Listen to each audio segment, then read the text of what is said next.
চৌঠা মে পশ্চিমবঙ্গে পরিবর্তন আর মহাকরণের প্রত্যাবর্তন। বিজেপি সরকার চালাবে রাইটার্স থেকে।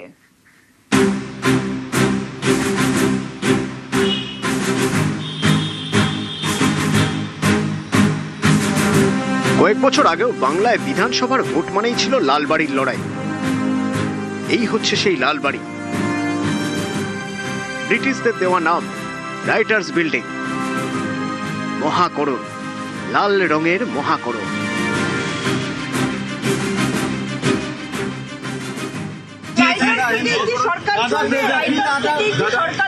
हमारा कमिटमेंट बहुत पुराना था जो हम लोग राइटर्स बिल्डिंग से ही हमारा सरकार का परिचालन है। লালদিঘির পাড়ে লালবাড়ি, রাইটার্স বিল্ডিং। একসময় রাইটার্স মানে ছিল চরম ব্যস্ততা, ফাইলের নাড়াচাড়া, মন্ত্রীদের যাওয়া আসা। গত কয়েক বছর ধরে সেই ঘরগুলো ফাঁকা, একা। এই লালবাড়ি বহু ইতিহাস দেখেছে। ৭৭,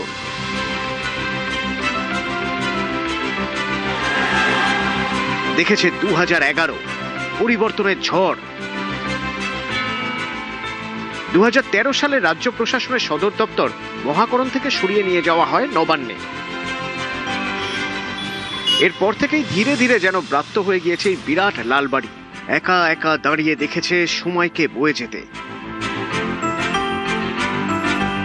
দেখেছে গঙ্গার উপারে নীল সাদা বহুতলের দাপট। এভাবে প্রায় কেটে গিয়েছে 13 বছর।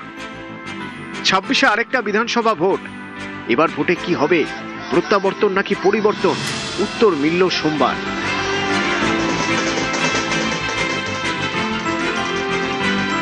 ফের একবার বাংলা জুড়ে পরিবর্তনের ঝড়।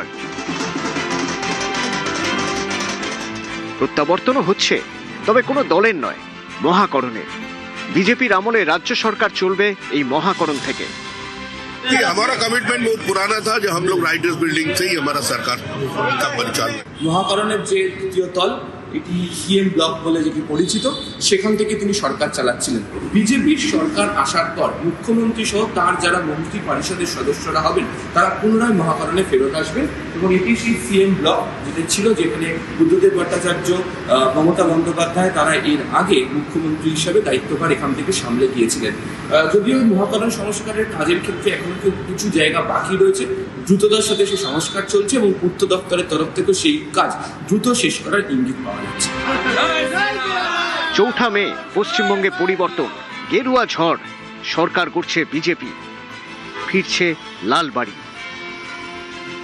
নিউজ 18 বাংলা।